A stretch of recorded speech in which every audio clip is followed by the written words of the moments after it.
quand nous promenons le regard sur l'histoire de l'Afrique, celle de l'Afrique noire surtout, guerre tribale, esclavage, traite négrière, colonisation, néocolonisation, malgouvernance et des luttes sanglantes pour la conquête ou la préservation donc, du pouvoir politique, le djihadisme, voilà autant de désespérance à mettre dans le dos de malheurs qui ont frappé et continuent donc de frapper les Africains depuis des époques lointaines de leurs histoires.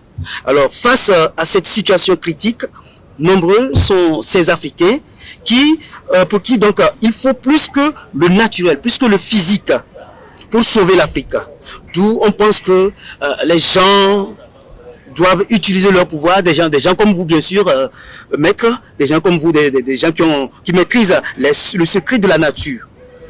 Alors, et c'est d'ailleurs sur cette polémique de utilise tes pouvoirs pour sauver l'Afrique que nous allons appesantir donc ce soir notre émission Sorcellerie positive.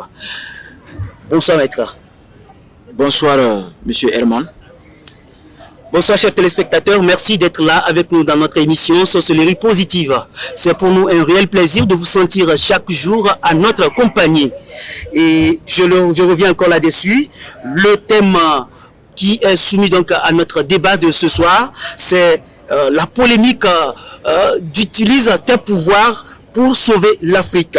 Et pour en parler, qui de mieux que les spécialistes en la spiritualité. Voilà pourquoi nous avons invité donc pour vous le maître spirituel, l'instituteur spirituel Ramsès II. Et avant toute chose, permettez que nous lui demandons pourquoi mettre le choix de ce thème. Merci beaucoup monsieur Herman. Merci également à tous nos amis, vous qui nous faites l'honneur en nous écoutant. Si nous avons choisi aujourd'hui ce thème, c'est parce que nous avons remarqué dans un premier temps sur les réseaux sociaux, dans des groupes et puis dans certaines réunions, surtout je mets l'accent sur les hommes de Dieu, encore nommés les pasteurs, qui disent si vraiment l'Afrique a des pouvoirs mystiques, surtout ces pouvoirs de nos ancêtres, pourquoi ne pas utiliser nos pouvoirs pour nous libérer du colon, pour nous libérer de l'Occident? Alors je me suis dit, si on expliquait d'une façon thématisée, d'une façon discutable sur les pouvoirs réels de l'Afrique, parce que nous ne cherchons pas à prouver que ça existe, non, non, non. Nous le savons bien, les pouvoirs mystiques de l'Africain existent. Maintenant, la problématique de comment nous ne pouvons pas utiliser ces pouvoirs pour sauver l'Afrique. Alors nous prenons aujourd'hui ce thème pour vous donner les principes premiers d'un bon protocole pour déclencher ce pouvoir et le démontrer. Pour que vous sachiez que si l'Occident a pu s'implanter en Afrique, c'est parce que d'abord c'est nous les Africains qui ont permis. Et comment? Nous allons en discuter. Merci beaucoup maître pour l'éclaircissement. Mais avant d'aborder le sujet d'aujourd'hui, il serait tellement plus convenable de diagnostiquer, de circonscrire donc les maux dont souffre vraiment le continent africain. Alors, maître, sans plus tarder, dites-nous si l'origine des maux des Africains est endogène ou exogène. D'abord, ces mots sont profondément endogènes. Endogène parce que quand une personne veut approcher de façon stratégique une communauté pour implanter ses idées, il faut d'abord envoyer un éclaireur pour étudier la communauté. C'est comme avant de partager l'Afrique en 1884 par les Occidentaux, ils ont d'abord envoyé un certain Aleister Crowley, c'est un occultiste, qui est venu d'abord observer la communauté africaine, qui est allé faire un rapport dans lequel il a expliqué que c'est un peuple qui a tout ce qu'il faut. C'est un peuple qui sait que Dieu, cette énergie sublime qui a créé tout ce qui existe, ils adorent ça. Ils savent que quand on prépare un égrégore ou un génie, il y a une manière de l'entretenir. Et pour que ça marche, il y a des principes premiers qu'il faut respecter, comme par exemple, ne pas coucher avec la femme d'autrui, ne fais pas ce que tu ne veux pas à l'autre. Ils connaissent la nature, ils respectent la nature. Donc, ils n'ont rien à nous apprendre. La meilleure manière de nous approcher est de déstabiliser notre communauté à l'intérieur. Donc c'est comme ça qu'ils ont approché, ils ont profité de notre manière de vivre avant de nous disperser. Imaginez si notre manière de vivre dans le temps, on l'avait continué jusqu'au jour d'aujourd'hui, vous allez voir que il serait vraiment impossible qu'on déstabilise notre communauté. Tout dépend de la manière dont la communauté vit et à ses croyances. Donc voilà comment ça a commencé, avant de commencer à bousculer nos idées premières pour nous atteindre. Donc, si je comprends bien, vous voulez dire que cette situation est exogène, donc Puis ça vient de l'extérieur. Mais je mets l'accent sur endogène parce que ils ont étudié nous-mêmes, on nous a étudié avant de nous atteindre. Donc, ça veut dire que vous voyez en nous une faiblesse, c'est nous qui avions laissé la faille. Voilà, parce qu'il fallait continuer à se battre. C'est vrai que nos ancêtres ont fait de leur mieux, mais il y a eu des stratégies très simples, comme par exemple acheter une autre personne. C'est comme l'autre Chaka Zulu. Oui. C'est son frère qui a fait qu'on a pu l'atteindre. Il faut juste acheter quelqu'un à côté pour qu'on puisse nous atteindre. Mais notre moralité dans le temps était que on ne trahit pas. On respectait les principes. On avait confiance à nos idéaux, à nos pouvoirs. Donc moi je crois que c'est à l'intérieur de nous. C'est nous qui avons laissé la faille. Et l'extérieur a pu. Ce sont dit exogènes. Vous allez voir que ça va toujours continuer, ça ne va jamais cesser.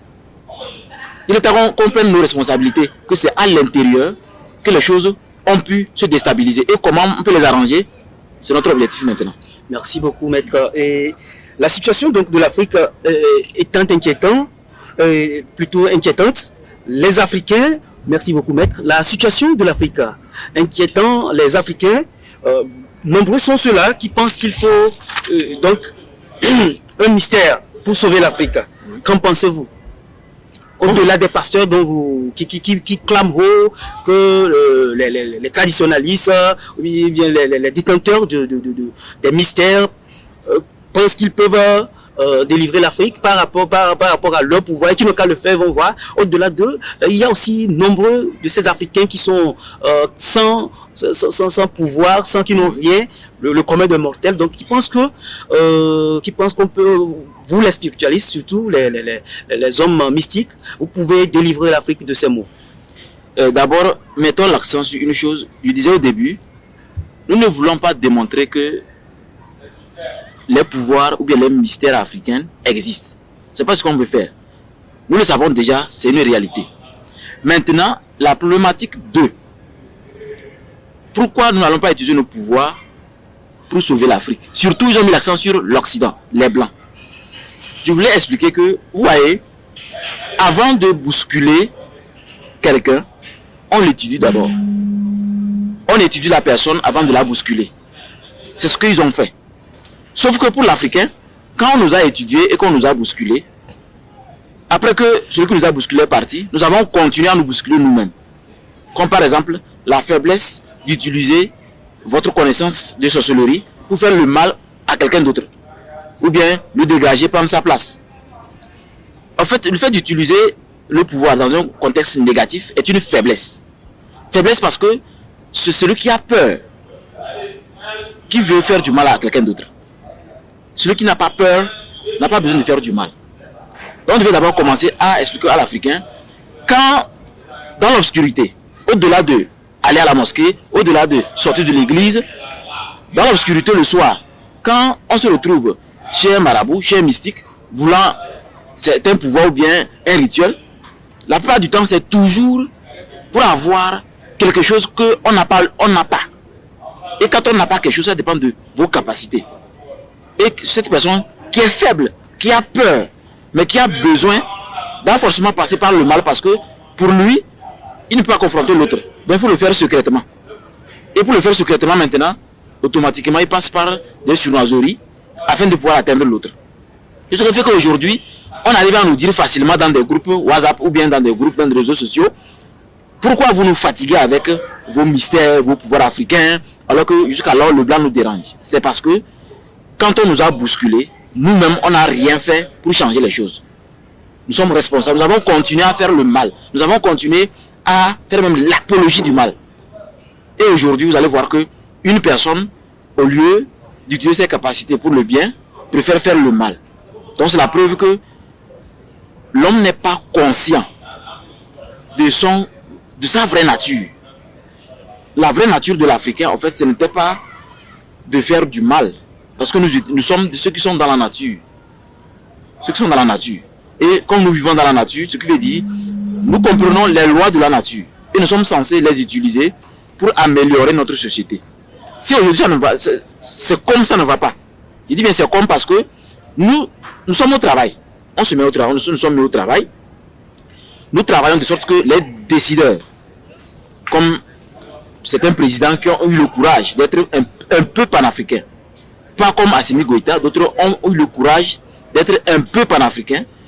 Nous avons créé des entités, des génies, pour orienter leur vie, pour leur donner des idées à chaque fois qu'ils prient, à chaque fois qu'ils sont couchés, de sorte que nous puissions réveiller autant de présidents que nous pouvons, parce qu'il n'y a que les présidents là, en dehors de nous les mystiques qui travaillons secrètement, pour que l'Afrique se réveille rapidement.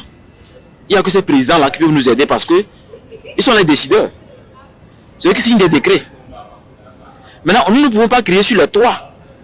Comme la plupart des internautes veulent que non, vous nous fatiguez. Si vous avez des pouvoirs, pourquoi l'Afrique est toujours dominée par le blanc? Mais en réalité, qui vous a dit que nous sommes dominés par le blanc? On nous fait croire qu'on est dominé. Imaginez quelqu'un qui est dominé aujourd'hui, qui dégage tous les blancs de son pays. Je parle d'Assimi Goïta. Et il est toujours là, il avance. Imaginez les Africains l'accompagnaient. On fait exactement comme lui. On n'a rien à voir avec la France. Hein. C'est-à-dire on veut être libre seulement. On veut recommencer comme si avant on faisait le troc.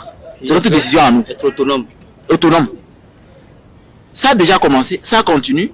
Mais nous allons faire des efforts pour que ce souci des pasteurs, ce souci de ces internautes, de ces religieux, qui mettent l'accent sur du fait que si nous avons des pouvoirs, pourquoi? Pour les confirmer que nous sommes au travail, bientôt vous allez voir des résultats qui vont vous étonner. Parce que vous avez demandé, vous avez exigé que nous démontrions que nous avons quelque chose. Donc on vous confirme, nous sommes au travail. Merci beaucoup. Dans votre développement tout à l'heure, vous avez dit, lorsqu'on nous a bousculé, nous-mêmes on continue par se bousculer. Et bon, par rapport à ça, dites-moi, comment aujourd'hui on peut sortir, donc selon vous, hein, comment est-ce qu'on peut sortir l'Afrique de son état de dépendance et donc accéder à la liberté? Autrement dit, comment restaurer l'identité africaine, l'identité noire, voilà. Bon, pour moi, c'est pas impossible, mais c'est vraiment un projet un peu complexe.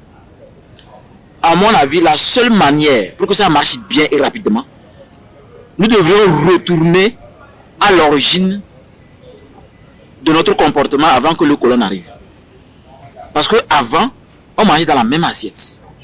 Il y avait les entraides, c'est-à-dire aujourd'hui on cultive chez moi, demain on va cultiver chez Herman. On respectait la nature. Et nous avions dans le temps les rois et non les présidents.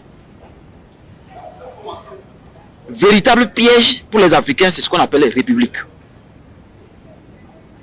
À mon avis, on doit retourner sur le concept royaume.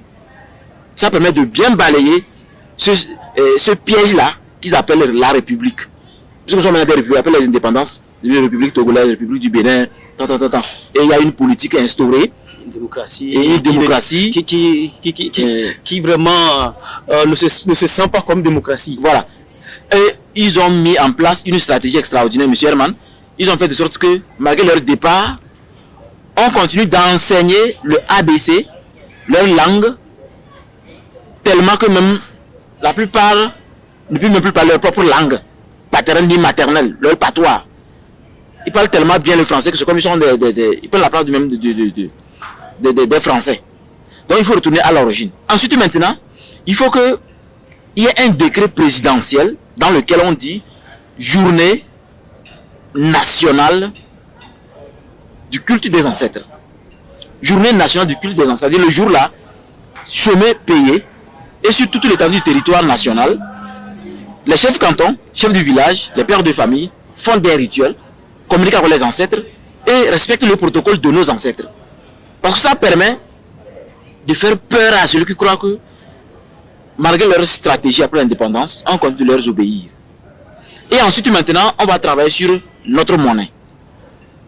On peut continuer avec le troc ou avec les courris, si on veut, mais on doit vraiment travailler sur notre monnaie parce que, tenez-vous bien, j'ai suivi une vidéo où on nous démontrait que, en fait, nous avons une économie du 18e siècle. Oui, c'est ce que un scientifique, quoi, il est africain, je l'ai vu sur les réseaux sociaux. Nous avons une économie du 18e siècle parce que, vous imaginez le cacao, on le vend en Afrique, 200 francs le kilo, quand ça quitte la Côte d'Ivoire. Mais quand ça arrive en France, quand ça revient, bien torréfié, ça devient 20 000. En tout cas, selon ces calculs, ça fait 20 000. Oui. Mais nous, on a vendu à 200, mais eux, ils vendent à 20 000. Parce qu'ils ont transformé ça correctement. Vous voyez que vraiment, c'est pathétique. Comment on peut cultiver quelque chose? Quelqu'un prend, il arrive chez lui, il transforme ça, il nous amène et il nous vend ça cher. Ce qui veut dire il nous faut des usines. Voilà. Il faut créer des usines de transformation du coton. Tout ce qu'on produit sur place, on devait transformer ça sur place. Et on voudrait que ça parte en France, en Occident, et ça revient transformé. Ensuite, il faut balayer tout ce qui est culture étrangère. Je mets l'accent sur ça parce que la Palestine et les Hébreux, tout ça là, ils ont des bombes atomiques. Tous à l'Arabie Saoudite, ils ont des défenses extraordinaires. C'est pas là qu'ils les défendent, non. Ils ont des véritables armements. Mais si nous on prie juste pour parce qu'on veut se débarrasser de ces trucs-là, je vous assure, c'est un faux problème. C'est un faux problème. Il est temps qu'on commence, même s'il faut fabriquer nos missiles par nous-mêmes, des missiles spirituels, qu'on nous permette de le faire. Pourquoi dire qu'on nous permette? Si on sort aujourd'hui un décret où nous avons un ministre de l'occulte, on n'a pas un ministère de l'occultisme au Togo, mais on a un commandant du culte.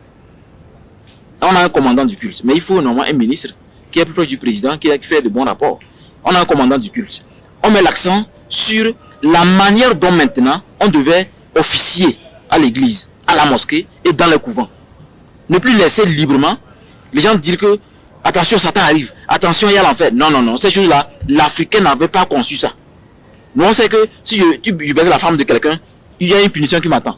Si je te fais du mal, il y a une punition qui m'attend. Mais nous créer l'enfer avec des flammes, nous créer le paradis imaginaire, on doit cesser ça. Nous créer un Dieu avec une peau blanche. Voilà. Et le Satan avec une peau noire. Un Satan blanc et puis Satan qui est couché noir, on ne veut plus ça.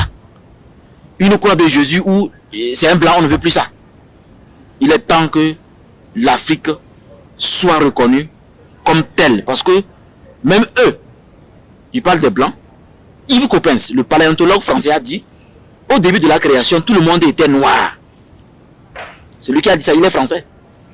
Mais aujourd'hui, ils ont expliqué pourquoi ils sont devenus blancs. Qui vous dit que malgré que tout le monde était noir, c'est le blanc aujourd'hui qui a la connaissance. C'est le blanc qui a la magie. Non, c'est nous qui avons refusé que mon frère, ma soeur puissent avancer. C'est pourquoi on est toujours dans la boue, mais on veut courir. Voilà. Merci beaucoup, Maître Ramsès II, mesdames et messieurs. Je rappelle que vous êtes dans l'émission Sorcellerie Positive avec l'instituteur spirituel, Maître Ramsès II. À vous qui nous suivez sur TikTok, merci et continuez toujours par être des nôtres. On ne va jamais vous décevoir. Vous pouvez continuer par poser des questions et on va vous répondre. Le maître est là et à la fin de l'émission, il va vous répondre. Et je suis sûr que vous serez satisfait. Alors maître, je pense que nous sommes presque à la fin de cette émission. Dites-nous un conseil donc à la jeunesse pour vraiment y arriver, pour que cette bataille porte fruit. Si je devais donner un conseil à la jeunesse, je voulais mettre l'accent sur la religion de nos parents. Vous voyez, après la colonisation, d'une façon obligatoire, le christianisme et l'islam ont été instaurés. Nos parents ont passé par là. Pour faire honneur à nos parents, on ne peut pas dire que j'abandonne l'islam, j'abandonne le christianisme. Non. Soyez stratèges. Tout comme nos frères se lèvent après la mosquée, après l'église, aller voir un marabout, c'est pour vous dire que, en fait, appartenir est une obligation. appartenir à quelque chose. C'est pourquoi avant d'être bien avec quelqu'un, la personne va essayer de voir est-ce que vous êtes musulman ou chrétien pour mieux s'adapter à vous. Ah oui. C'est le concept d'appartenance. Aujourd'hui, un exemple très simple. Le président chinois et le président russe ont créé quelque chose. Ils ont réuni quelques présidents autour d'eux. J'ai oublié le nom là. Juste pour défier l'OTAN. Quand tu appartiens à l'OTAN, si je t'attaque, tous ceux qui appartiennent à l'OTAN doivent me défendre. C'est de la même manière pour le président russe et le président chinois. Parce que le contexte d'appartenance est une réalité. Donc dans la société, sachez que vous ne pouvez pas, après la prière de vendredi, ou après à tout moment à la mosquée chaque matin, ou après la prière à l'église, sortir maintenant dans la société, avoir un comportement contraire à votre prière. C'est ce qui fait qu'aujourd'hui, les gens meurent tôt, les vieux sont là. Il y a beaucoup de fous, alors que il y a une manière de ne pas être fou. Il y a des gens, d'une petite maladie, la personne meurt. Alors qu'en réalité, vous allez voir que il y a des fous qui ont fait 15 ans dans la rue. Ils mangent par terre. Mais il est vivant. Quelqu'un là, il est toujours bien cravaté. Mais d'une petite maladie, un petit microbe, la personne meurt. C'est la preuve que c'est dans l'esprit. Donc respectez ces principes que nos grands-parents nous ont transmis. Que ne fais pas le mal. Ne calomnie pas les autres. Il ne faut pas vouloir dégager l'autre parce que tu as soi-disant un bon pasteur, un bon imam, un bon marabout. Donc il faut dégager l'autre par des choses bizarres. Il y a une chose même que les gens ne comprennent pas. On pourrit la vie de la société par ce qu'on regarde. Regardez sur TikTok. Vous allez voir que il y a des vidéos où on montre quelqu'un qui prend un produit. Quand tu te lèves, il met et il mélange pour te tuer. C'est comme de l'amusement, mais c'est la réalité. C'est la réalité. On devait cesser de faire ça. Cesser de liker ça. Cesser de partager ça. Parce que quand on regarde, l'esprit humain aime la facilité. Qu'est-ce que la facilité? C'est la solution la plus facile devant une situation complexe. Donc je choisis soit de faire le mal ou de tricher l'autre. Et la meilleure manière de tricher, c'est ce que je sais faire. Donc je crois que le problème, il est profond. Il est temps que si vous appartenez à quelque chose de sérieux, il faut qu'il y ait des principes et des règlements que vous devriez absolument respecter. Mais sachez que la véritable croyance qu'il vous faut, ce n'est pas ce contexte de Dieu avec grand D, non. C'est Unumbor, c'est Maou. C'est dans ce langage-là que vous allez réussir votre vie. Parce que quand il prend par exemple Allah, ou bien Dieu, la plupart ont trop juré avec Dieu. La plupart ont trop juré avec Mamouna Kaba. Donc quand vous grandissez, la prière ne marche plus. Parce que votre conscience refuse la réalité protéiforme. Ça veut dire quoi? Je suis jeune, chaque fois que je vole, je triche, je dis Mamouna Kaba. À un moment, vous avez 30 ans, 35 ans, 40 ans. Votre imam vous prescrit une prière coranique. Et il vous dit, fais comme ça, comme ça, comme ça. Quand tu vas commencer, ta conscience va refuser. Ton subconscient refuse. On n'a pas le temps pour aller sur le subconscient, mais allez faire des recherches sur le subconscient. Vous allez voir que lui, il vous dirige même plus que vous-même. Le subconscient refuse parce que tu as pris tout ton temps à dire Mamouna Kaba. Tu as pris tout ton temps à dire, je jure. Vous voyez que les gens disent qu'on ne jure pas. C'est comme si tu donnes de fausses alertes. Oui. Au moment où tu es sérieux, ça ne marche pas. Ça ne marche pas. Même les entités créées par votre conscience refusent quand tu veux, même quand tu fais la prière, quand tu fais des aumônes, quand tu pries. C'est pourquoi même au moment du carême, beaucoup ont des problèmes de ventre, des maladies. Après même d'autres, même au temps de carême, on enterre beaucoup. Parce que la conscience refuse. Alors qu'on a pris tout son temps à jurer, à jurer, à jurer. Donc respectez les principes africains, parce que ni le Coran, ni la Bible ne peut changer les secrets de la nature. La nature est claire. Ce que tu fais, te fait. Mais sauf que les gens croient que ce que tu fais t'attend demain ou à la fin de l'année. Non, non, non. Ce que tu fais t'attend à chaque coucher du soleil. Donc, c'est comme une graine qu'on met en terre, qui se prépare à germer pour pousser. Donc, demain c'est quoi? Demain lundi. Ce qui nous attend demain lundi dépend de ce que nous avons fait d'aujourd'hui. Donc je crois que si les pouvoirs n'existent pas, les gens n'allaient pas les démontrer. Regardez dans les matchs. Aujourd'hui, il y a certains pays, par exemple le Cameroun, qui a tout fait pour montrer que les mystères existent. Mais nous sommes faibles face au choix. Nous sommes faibles face aux choix qui sont devant nous. Donc on doit s'entraider.